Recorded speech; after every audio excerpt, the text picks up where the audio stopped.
What's up, guys?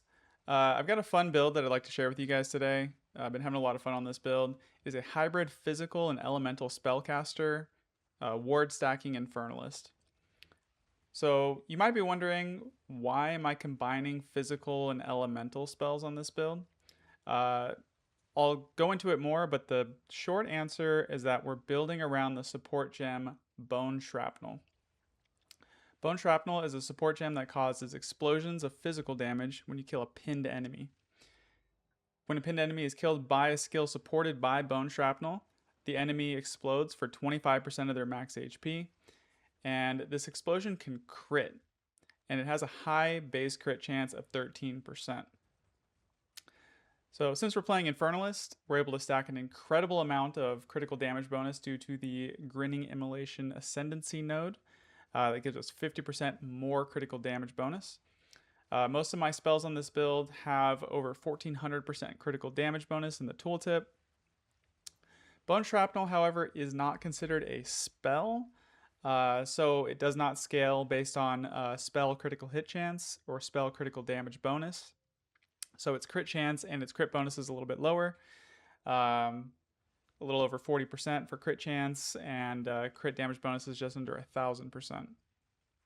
But that being said, it still hits really, really hard. So when we look at some of like the most juice content in the game, Expedition, some Expedition rares can have hundreds of millions of HP. So when these enemies explode for 25% of their max HP, that's already a huge, huge hit. But if that hit crits, basically everything in the area dies instantly. I think Bone Shrapnel gets overlooked a lot because of how difficult it can be to build around. The way it works, when you slot Bone Shrapnel into a skill, that skill can no longer cause pin buildup. This means that you need to use another skill to cause pin, to build pin on enemies, and then once an enemy is pinned, you use a different skill with Bone Shrapnel socketed into it to deal the killing blow. So how am I building around this powerful support gem? There's a couple things I'm doing. One is I'm taking advantage of the bone chains notable on the tree that gives me physical spell critical hits build pin. So our main self-cast ability is going to be Entangle. We cast that with 100% crit chance. That builds pin. We also have a double cast on crit setup using the new Absent Amulet. In one cast on crit, I have Bone Cage slotted in. Bone Cage is very effective at pinning enemies. And then in the other cast on crit, I have a double Comet setup with Bone Shrapnel support socketed in. So the way this works, we cast Entangle, which crits and builds pin.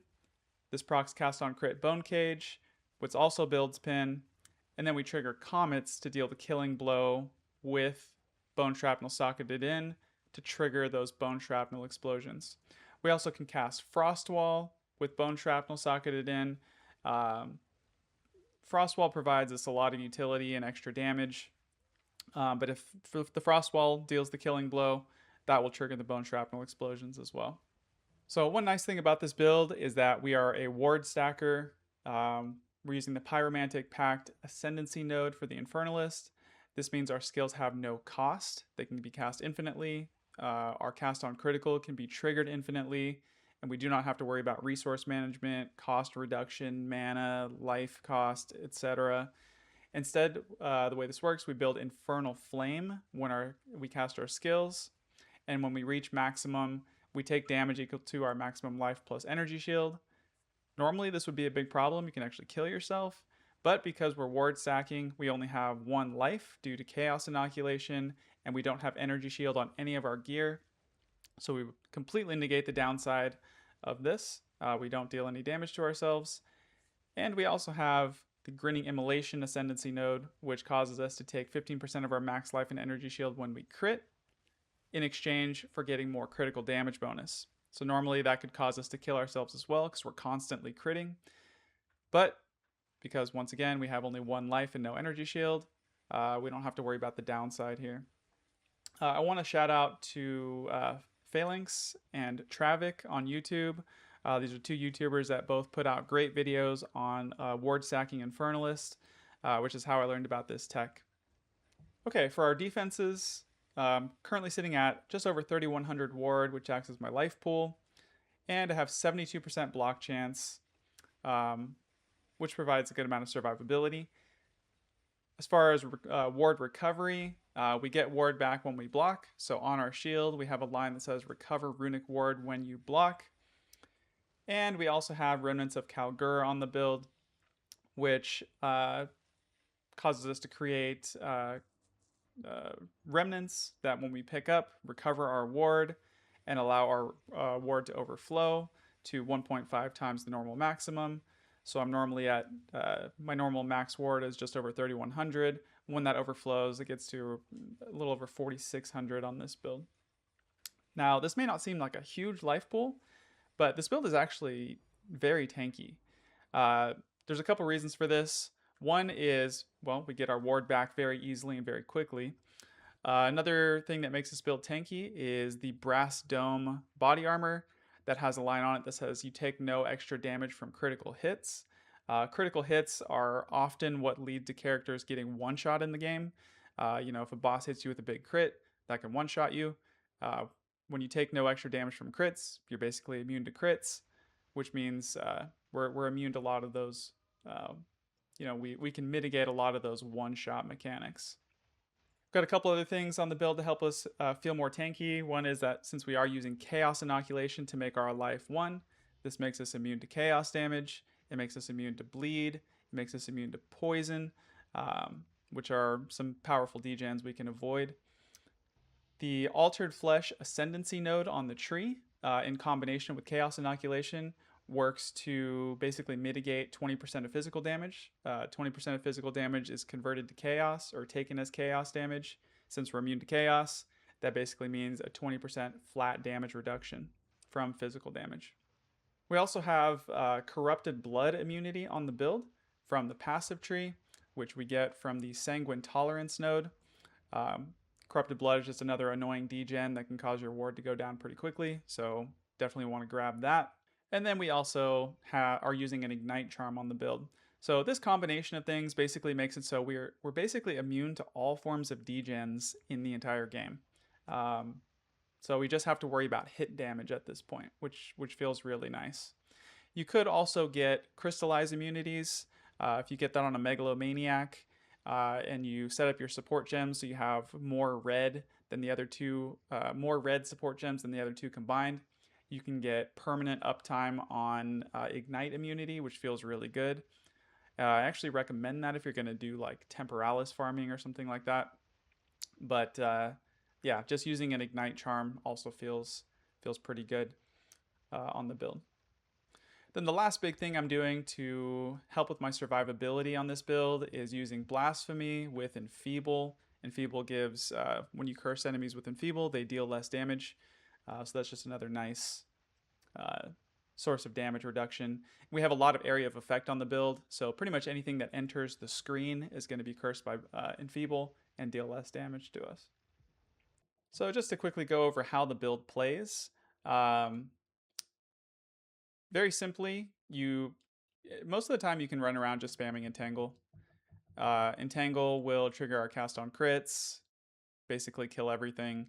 In more juice content, or if you want to kind of optimize your damage output and kill things quicker, I recommend combining Entangle and Frostwall. So the way I usually play this is I will run around, I'll usually spam like 2 Entangles and then cast a Frostwall right in the path of those Entangles. So the Entangles blow up the Frostwalls instantly, which will basically kill everything in the area pretty much instantaneously. It'll trigger all your cast on crits, your Bone Cage, your Comets will come out.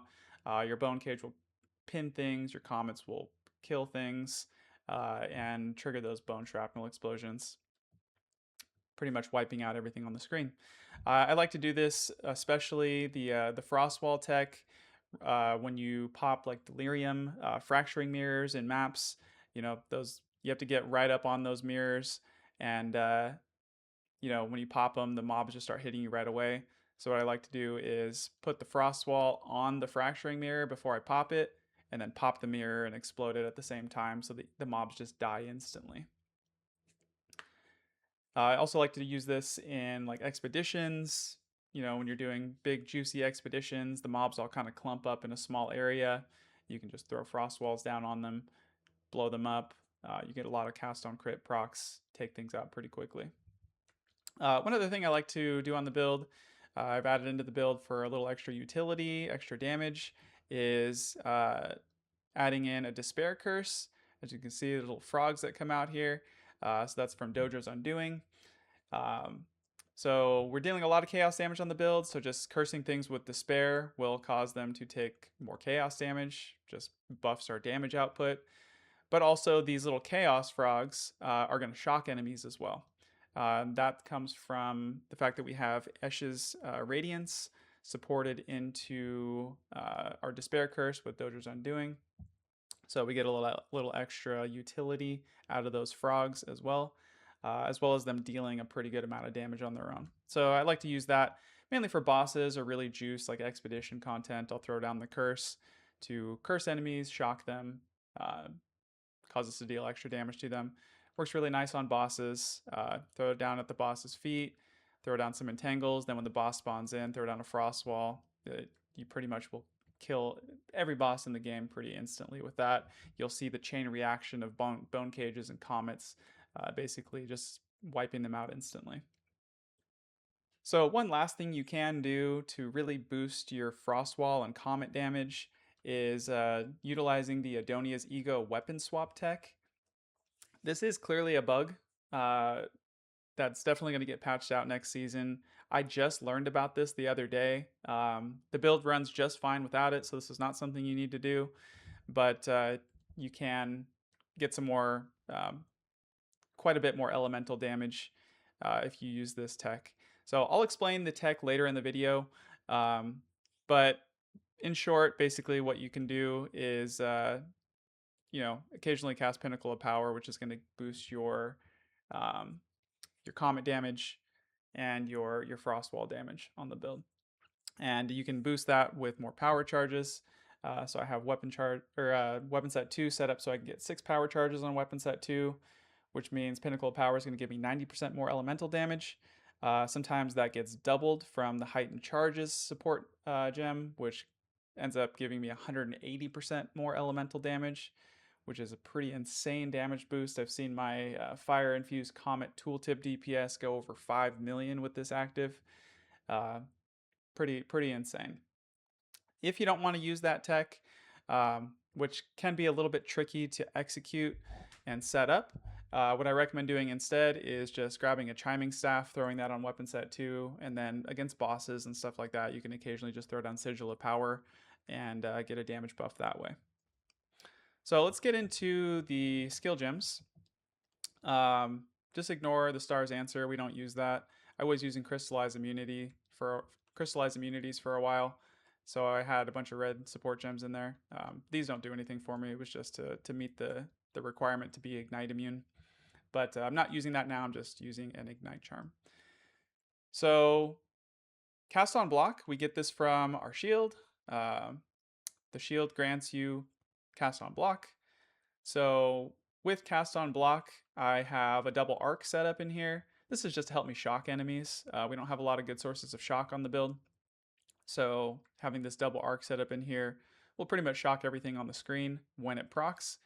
I have this socketed with Scion's Temper, Dominus's Grasp for more chaining, and then Lightning Penetration. The Pinnacle of Power, once again, I'll talk about this tech later in the build, later in the guide, but I have this socketed with Heightened Charges, Perpetual Charge, Prolonged Duration 2, Cooldown Recovery 2. For our first cast on critical, the one that we're getting from the amulet here, this is socketed with Bone Cage to help us pin enemies. We've got Thunderstorm in here as well to water our entangle plants and trigger accelerated growth. Spell Cascade, so we get more Bone Cages. Astral Projection, so the Bone Cages spawn at the enemy's location. And then Uhtred's Augury to boost the level of our Bone Cage. We've got Bone Cage up to level 37 here. Okay, Entangle is going to be our main self-cast ability. Have this socketed with Branching Fissures 2 for more fissures. Accelerated Growth 2 for more AoE, more explosions, more cast on crit procs, more damage. Ulnatol's Embrace. This gives us damage as extra chaos, and it gives us armor break as well. Really powerful support gem. Pinpoint critical to make sure we get our entangle crit chance up to 100%, and then heft for a little bit more damage here. For Frost Wall, I have this socketed with Spell Cascade for more Frost Walls. Magnified Area, so the we get more area coverage with this. Cooldown recovery too, so we can cast more often. Breachlord's Rift, this is a really cool support gem. It makes it so we break armor against when we freeze targets. So when our Frost Wall freezes things, it will break armor against them. When we fully break armor with Frost Wall, it will cause those enemies to take more cold and lightning damage, which means that our Frost Walls and our Comets are going to be doing more damage against those frozen enemies. So really nice utility there and extra damage. And then I have Bone Shrapnel in here as well. Once again, Bone Shrapnel, when we kill pinned enemies with Frost Wall, it's going to trigger those Bone Shrapnel explosions and deal a ton of damage and basically kill everything. Despair. So I have the Despair Curse in here to lower enemy chaos resistance, and then for that utility I mentioned before, with Dojo's Undoing, these little chaos frogs pop out of the ground. They're little suicide bombers. They go explode and deal a good amount of chaos damage. And then they also will shock enemies because we have Esh's Radiance in here. So this makes it so chaos damage from supported skills contribute to shock chance. So these little chaos frogs are going to shock enemies. So we deal more damage. Magnified Area 2. This makes both the curse area bigger and it makes the Dojo's Undoing frogs explode in a larger area. Prolonged Duration 2 makes both the curse and the frogs last longer. Adziri's Allure. This allows us to ignore curse limit. So normally, we have Enfeeble with Blasphemy already, so enemies are already going to be cursed. If we didn't have this in here, we would not be able to inflict Despair on them, but this allows us to inflict both Despair and Enfeeble. This Despair Curse is going to be reflected back to us, but since we're immune to chaos damage, we ignore the downside there. And once again, Esh's Radiance for shock. Cast on Crit, number 2. This is our Comet setup, our heavy hitter. We have 2 Comets in here, so we get more Comets coming down every time this procs. It also boosts the energy generation. So we have the Cast on Crit setup so that Cast on Crit Bone Cage requires a very small amount of energy to get triggered, whereas Comet, you have to build up more energy to trigger it, which generally is going to make it so that Bone Cage gets triggered first, pin enemies, and then Comet gets triggered after and deals the killing blow. Okay, so we have, like I said, double Comet setup with Spell Cascade. This makes it so each Comet gets 2 additional Comets. So when this triggers, we get 6 Comets dropping down at once. We have Rakiata's Flow in here to invert elemental resistances and deal more damage. And then Bone Shrapnel, because most of the time Comet is going to be what actually kills enemies, triggers these Bone Shrapnel explosions, basically wiping out the whole screen. Okay, our Blasphemy setup, we have Enfeeble, Magnified Area 2, Ritualistic Curse. This gives it a ton of area of effect. And have Focus Curse on here as well. I don't know if this actually does anything in Blasphemy, but it does seem like with this in here, enemies, when they come into my Blasphemy range, they get cursed immediately. So I'm actually not sure if that does anything, but it doesn't hurt to throw it in as well. Charge Regulation, I have this on here to give us more crit chance. So we have Thaumaturgical Dynamism, Anointed, or Thaumaturgic Generator on our Amulet. This makes it so we generate power charges passively. When we have power charges, Charge Regulation is going to give us more critical hit chance. That helps us to get our crit chance up to 100%, or near 100% for most of our skills. Siphon Elements, I have this on here to generate remnants. We generate remnants when we freeze, ignite, or shock enemies. And this is going to help us get fire infusions for our Comet. Since we're an Infernalist, all of our damage contributes to ignite, which means we're going to be generating a lot of fire infusions for our Comets. And then when we shock enemies, we will get lightning remnants for our frost wall. Frost wall can use lightning infusions. Arc can also use lightning infusions, so get some utility there. Remnants of Kalgur. This gives us runic ward remnants that can restore and overflow our runic ward. I have this socketed with Remnant Potency 3, Harmonic Remnants 2, and Katal's Rejuvenation. So when we pick up those remnants, we get cooldown reduction, which helps me blink more often, and it helps the cooldown Frost Wall as well, so we can cast that more often. Forgot to mention the support gems for Siphon Elements, basically the same thing here. Except for this one, we're using Remnant Potency 1 instead of Remnant Potency 3, because we want to get the effects of that right away, and then Harmonic Remnants 2, so we can pick up these remnants from further away. For Blink, I have Atziri's Impatience in here, and then I have Firestorm in here I'll talk about this more when I talk about the Adonia's Ego Tech, but I have this slotted. I have this set to weapon set 2.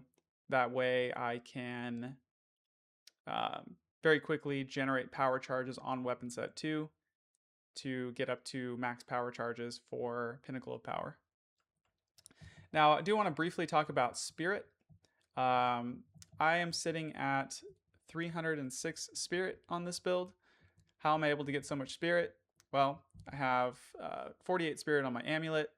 I have Alpha's Howl for 100 Spirit there. We have 100 base Spirit. And then I have an Against the Darkness with Spirit. So what this gets me is it allows me to run both Blasphemy and Blink. If you don't want an expensive Against the Darkness with Spirit on it, then I recommend you can either just play without Blink, or you can play without Blasphemy if you want to have Blink on the build. But you can, play with one and not the other. But if you do want to run both Blasphemy and Blink, you'll need that Against the Darkness with Spirit on it. I also have the permanent boon that I got from Expedition that gives me plus 10 to Spirit permanently. So that's helping me to meet all my Spirit requirements here.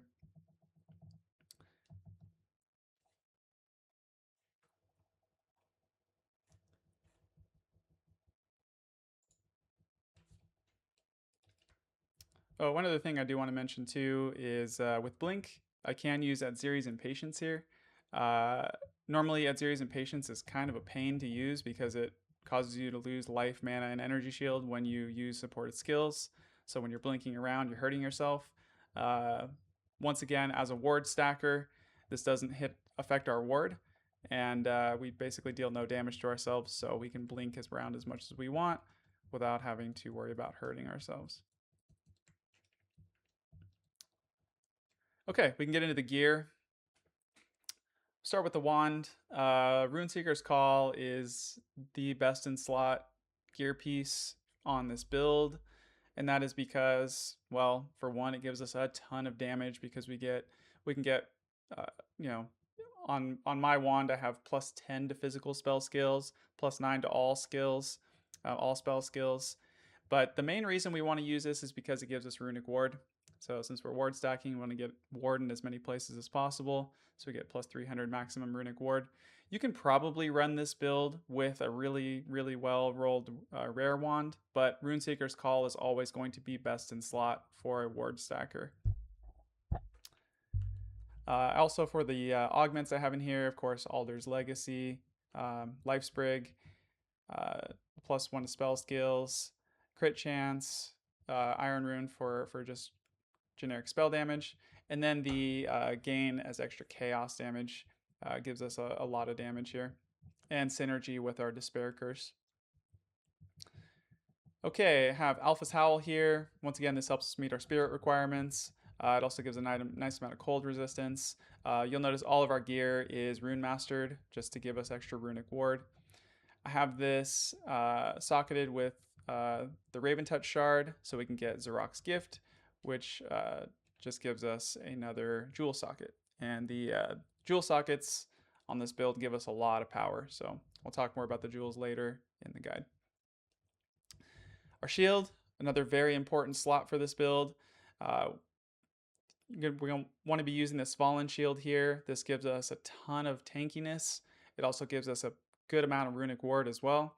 Uh, Mine has the line in the implicit of recover Runic Ward when you block. That's going to give us really nice Runic Ward recovery.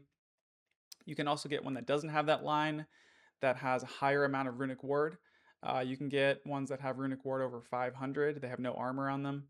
I think the recover Runic Ward when you block though um, it feels really nice, so I do recommend using that. The other thing you want to look for on your shield is just a high amount of Runic Ward. So you'll notice mine is overrolled, so it has plus 110 to maximum Runic Ward. A double socket one would probably be better with a high rolled amount of Runic Ward. If you can get one with like 95 or higher max Runic Ward with a second socket, you'll be able to get more Runic Ward because of the Runic Ward augment, 20% increased Runic Ward. And then the last thing you want to look for is the last line on there that says you take X% of damage from blocked hits. I have a low rolled one, so I take 1% of damage from blocked hits. That rolls up to 20%, which feels pretty bad. So try to get one as low as you can. Okay, another very important slot on this build is the body armor. We're going to be using a rune forged brass dome. This gives us a ton of runic ward. You'll see mine gives me almost 1900 runic ward here. Got a 3-socketed one, so you want to look for one that has a high amount of flat maximum runic ward. And then you also want one that has a low roll on the minus to elemental resistances, the minus to maximum elemental resistances. So mine's -1. So yeah, that's kind of what you want to look for there. For the amulet, another very important slot here, cast on critical. You want spirit on this, plus the level of spell skills. There's no other good prefixes on amulets that really do much for the build. You could go for spell damage. I got rarity here, just a nice slot to fit rarity on. So either spell damage or rarity for prefix. Suffixes, plus level of spell skills, and it is pretty difficult to meet the attribute requirements on this build because we're a spellcaster, so we need a lot of intelligence. We need a lot of strength for our shield and our body armor, and then we need a lot of dex for some other pieces of gear as well. So getting attributes on the amulet is pretty nice here. Okay, we'll go over rings next. For rings, you want ideally spell damage. You could get a really expensive one that also has like level of spell skills, spell critical hit chance, spell critical damage bonus, stuff like that. But I am using rings as a way to meet resistances. So for this one, I have all resists on it. And then I'm also using rings to get a lot of rarity on the build. So right now I'm sitting at 124% rarity. So I have rarity on both of my rings. They're both double rarity rings. I have rarity on the amulet, gloves, and boots all have rarity on them. So yeah, the other thing that it would be nice to get on the ring would be flat runic ward. I have that on this ring, but I don't want to lose my 2 other good suffixes on this ring, or my 2 other good prefixes on this ring. So it would be nice to replace the max life with flat runic ward. It'd be a 1 in 3 for me to try to hit that.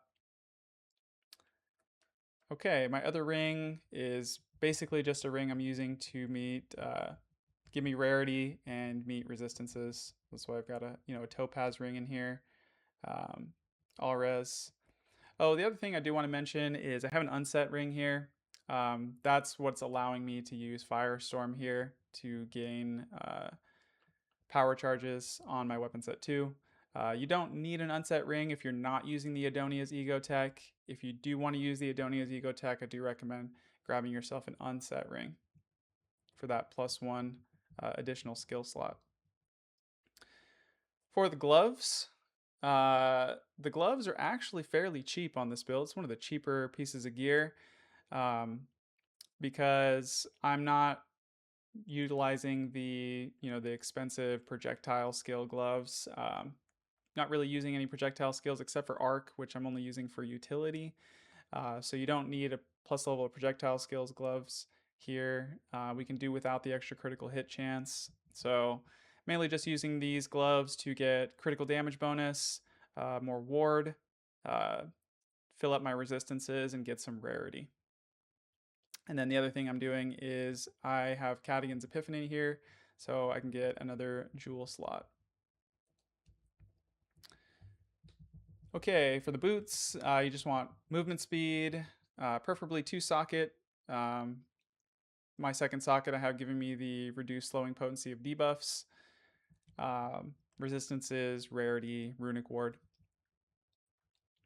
Flasks do nothing for us on this build. They're just there for show. I was trying a low life version of this build at one point. Didn't really work out too well, which is why I was using Olroth's Resolve. So just ignore that. It does nothing for us. Since we Chaos Inoculation, we cannot use life flasks. They don't do anything for us, so you don't need to worry about that.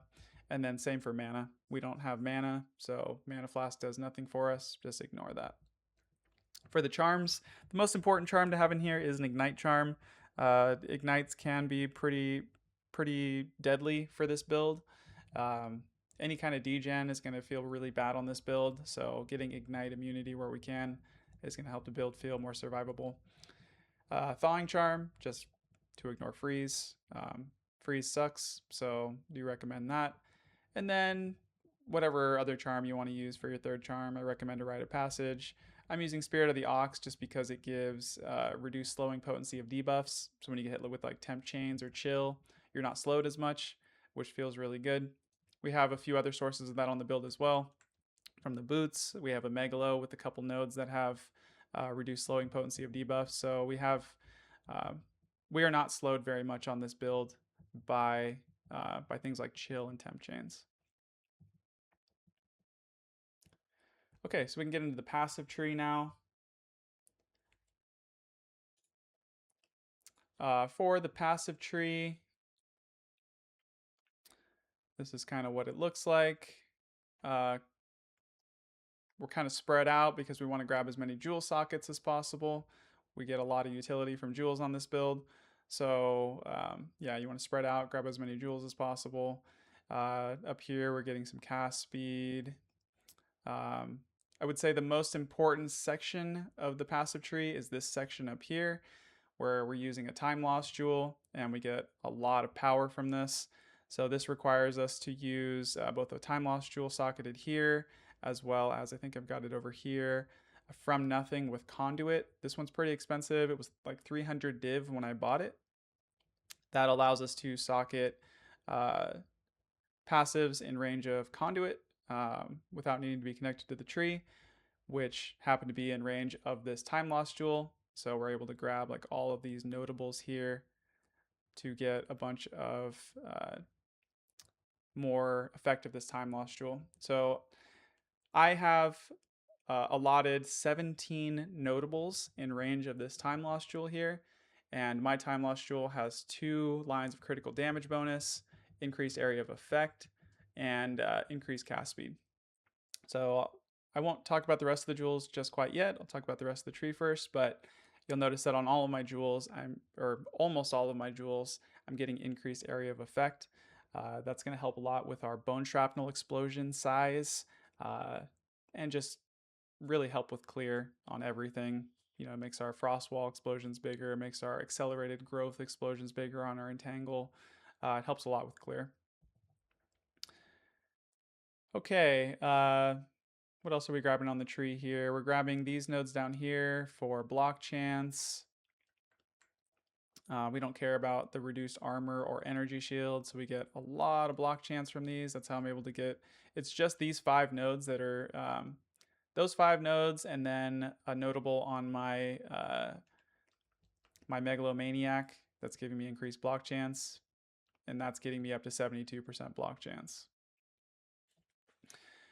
Also, make sure to grab Wild Surge Incantation. This gives us, this is essential anytime you're using plant skills.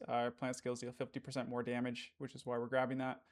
So need to grab that there. Okay, other than that, it's basically just, grab some spell damage, some crit. We got crit here, crit there, crit here, and then more crit down here.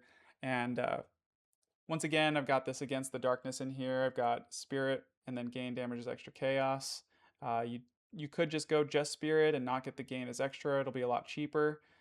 Or you can just ignore the against the darkness entirely, take off blink, take off blasphemy, something like that. And then you don't have to worry about grabbing these daze nodes at this point. You could just grab like another rare jewel with more crit damage bonus, um, crit chance, stuff like that.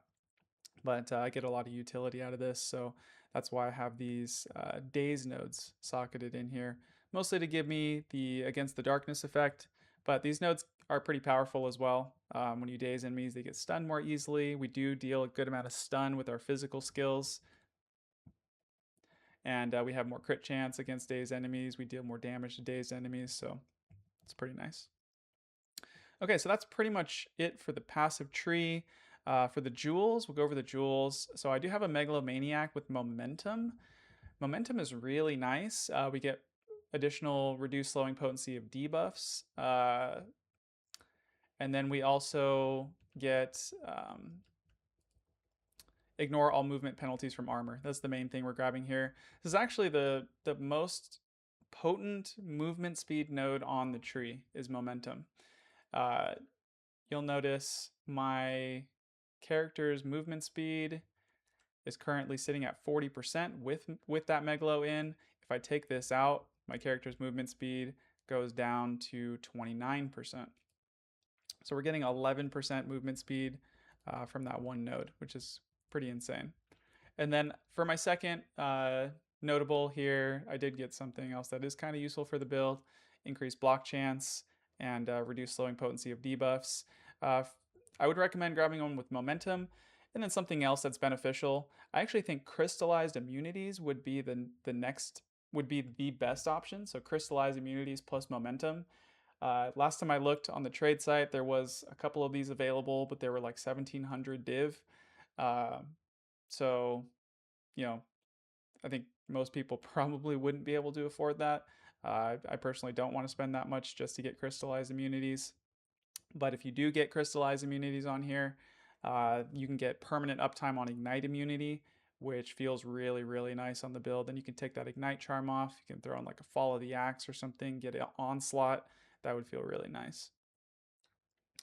You could also get one with like momentum and like more crit.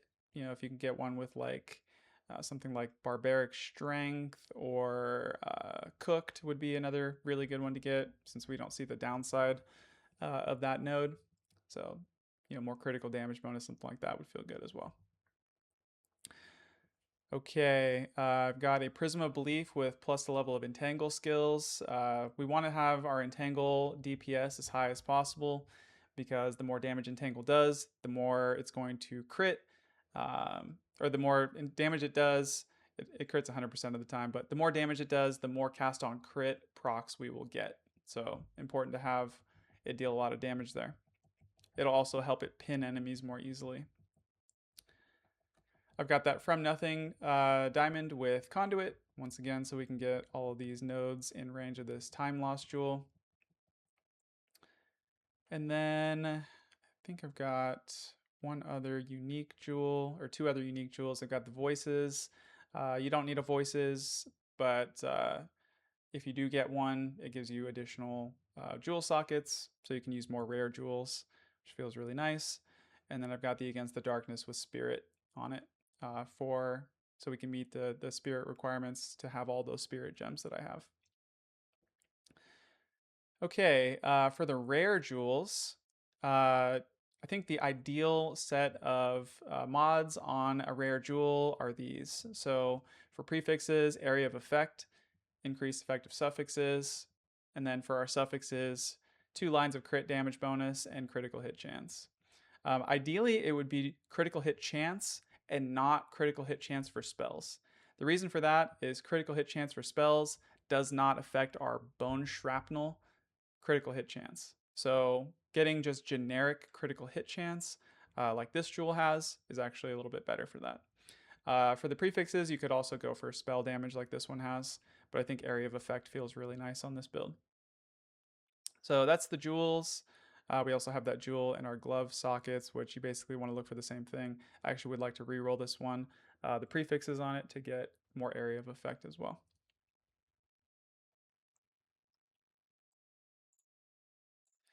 Okay, and the last thing I'm going to talk about, that's pretty much everything for the build, but I do want to go over the Adonia's Ego tech real quick. So if you guys are interested in trying this out, um, you know, I'll explain that now. If you don't want to do the Adonia's Ego tech, I mentioned this earlier in the video, but you can just pop in a chiming staff into your weapon set too, and then you can occasionally throw down Sigil of Power for more spell damage. But if you do want to use the Adonia's Ego tech, this will give you a much bigger increase to your Comet DPS as well as your Frostwall DPS. So the way this works, like I said, I just learned about this the other day. The build works totally fine without it, but I did notice a huge damage boost when I started using this. So the way this works is you grab yourself an Adonia's Ego wand. It actually does not matter the stats on it. Just make sure it has a jewel or an augment socket in it, and you throw it in weapon set 2. And then you make sure that it has a rune in it that you already have socketed into your weapon set 1 weapon. So you'll see I have the +1 to level of spell skills rune in my weapon set 1 wand, and these are limited to 1. So you're only limited to 1 of these on your character. Since we have it socketed into weapon set 2 as well, when we equip this weapon set 2 weapon, it gets inactivated. So you notice it says you cannot use this item, its stats will be ignored. However, the next time you transfer locations, so I basically just equipped this, I warped to the Well of Souls, and then came back to my hideout, and then I noticed, hey, Pinnacle of Power is here now. And it's got these little red exclamation points telling me I basically can't use this, but you'll notice it's on my skill bar. So once we get up to max power charges, you'll see that I'm able to cast Pinnacle of Power even though it says it's inactive. Okay, so boom, I've got the buff there now, Pinnacle of Power buff, and that's now giving me more elemental damage. And you'll notice I'm doing this on weapon set 1. So normally when you use Pinnacle of Power, it has to if you use Pinnacle of Power on weapon set 2 and then you switch to weapon set 1, you lose the buff. But this bug, for some reason, makes it so you can equip this and use it on weapon set 1. So weapon set 1 is where all my damaging skills are. I can use it on weapon set 1, get that Pinnacle of Power buff. It's pretty insane. So that's what you want to do. You want to get the wand, put it on weapon set 2 with a rune in it that you already have in weapon set 1. You put Pinnacle of Power on your bar on the weapon set that you have your skills on. In my case, weapon set 1. And then that allows you to use it on weapon set 1. Now, if you want to really take advantage of this and get an even bigger effect of it, you'll notice I have 3 as my max power charges on weapon set 1. However, on weapon set 2, what I've done is I've picked up a bunch of additional power charge plus max power charge nodes. So on weapon set 2, I can actually get to on weapon set 2. If I switch to weapon set 2, I can get up to 6 power charges. And we can also grab this node here on weapon set 2, Infusion of Power, which makes it so we gain a power charge when we consume an elemental infusion. So when we have an elemental infusions, you can see my power charges are up to 5 now. Up to 6 now. So now I'm at max power charges on weapon set 2. What I can do now is use Entangle to swap back to weapon set 1 and then use Pinnacle of Power. And now I get an even bigger effect of the Pinnacle of Power, giving me that up to 90% more damage of elemental skills when our heightened charges procs. Where's that? Here, which procs 20% of the time. Occasionally that will be doubled, and you'll notice that the duration goes way up. So if you pop it with 6 power charges, I think the duration's like 1 minute and 20 seconds. That's how you know you've got the 180% more elemental damage.